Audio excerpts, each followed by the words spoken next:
If you are Vladimir Putin, you would have to be a suicidal moron to blow up your own energy pipelines. That's the one thing you would never do. Natural gas pipelines are the main source of your power and your wealth, and most critically, your leverage over other countries. Europe needs your energy, now more than ever with winter approaching.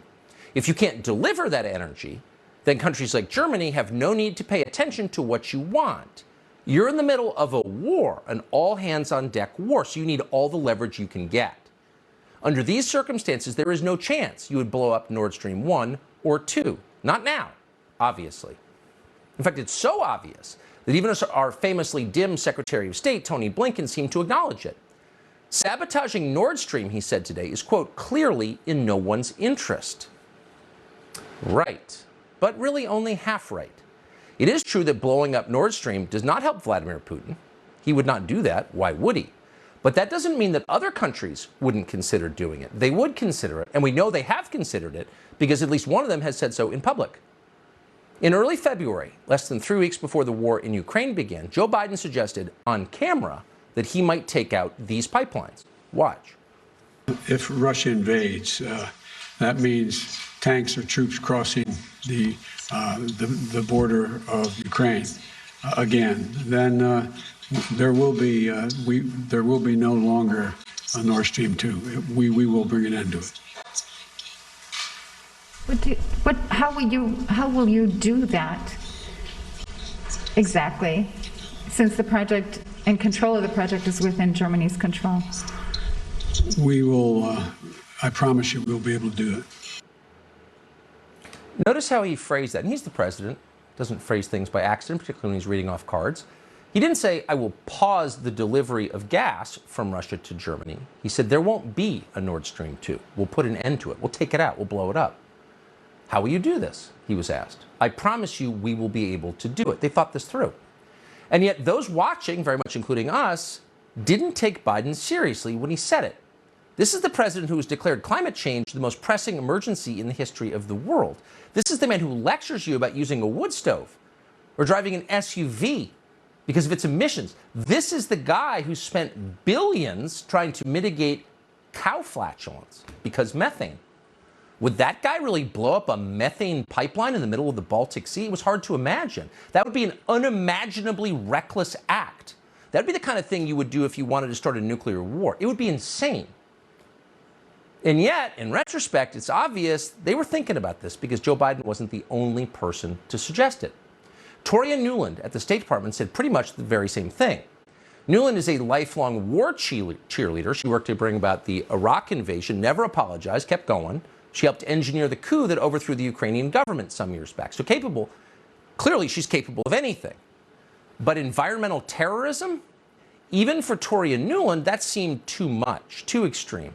And yet here she is in January. With regard to Nord Stream 2, we continue to have very strong and clear conversations with our German allies, and I want to be clear with you today.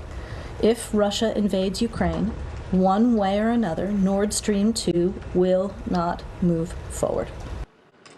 One way or the other, we'll stop Nord Stream. Now, looking back, those words seem chilling 8 months later as natural gas pours into the Baltic Sea and into the atmosphere. So you have to ask, could the Biden administration really do something like this? We can't say for sure. We don't know for sure. We can tell you that close allies of the Biden White House believe they certainly did do it. Radek Sikorski is a Polish politician. He's chairman of the EU-USA delegation in the European Parliament. He's connected. He's also the husband of regime stenographer Ann Applebaum of The Atlantic magazine. Sikorski is so close to Joe Biden that he's got a picture of the two of them together in his Twitter profile. So when the pipelines blew up, Sikorski responded immediately, and here's what he wrote. Thank you, USA. So once again, did the Biden administration really do this? It's hard to believe. Given that it's an atrocity, it's effectively an act of terrorism, we don't want to make that accusation. But we should tell you that, maybe not coincidentally, today a brand new pipeline was unveiled, a pipeline that carries non-Russian natural gas in roughly the same area as Nord Streams 1 and 2. This is called the Baltic Pipe. It was inaugurated in Poland. It will carry natural gas from Norway through Denmark to Poland and other countries nearby. And it's likely to do very well since now it has less competition. Making sense? What does the White House say about this? How are they accounting for what happened today? Well, they're not exactly enthusiastically denying responsibility for it. Instead, they're looking at the upside. Here's the president's publicist noting that the destruction of yet another energy pipeline is yet another opportunity for you to buy an electric car. As you all know, these pipelines weren't pumping gas into Europe at this time. NS2 was never operational, as you guys know. NS1 has not been operational for weeks because Putin has weaponized energy, and we have said this many times before. This just drives home the importance of our efforts to work together to get alternative gas supplies to Europe and to support efforts to reduce gas consumption and accelerate true energy independence by moving to clean energy economy.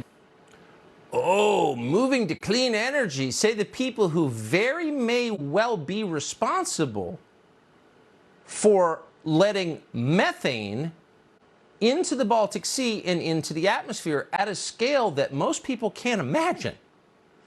The people lecturing you about your SUV may have blown up a natural gas pipeline and created one of the great catastrophes of our time in its effect on the environment. If they did this, this will be one of the craziest, most destructive things any American administration has ever done. But it would also be totally consistent with what they do. What do? They destroy. These people build nothing, not one thing. Instead, they tear down and they desecrate, from historic statues to the Constitution to energy infrastructure. And no one in Congress is trying to stop any of it. They're just preparing for the inevitable fallout. Tonight, the Senate just advanced a spending bill with $35 million for the Department of Energy to, quote, prepare for and respond to potential nuclear and radiological incidents in Ukraine. What?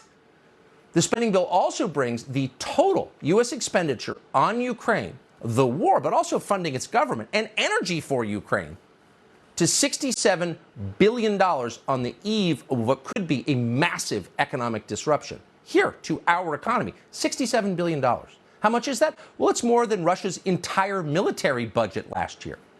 And Congress is expected to fully pass the bill later this week, with Republicans nodding along like the zombies they are. What will be the effect of this? Every action has a reaction, equal and opposite.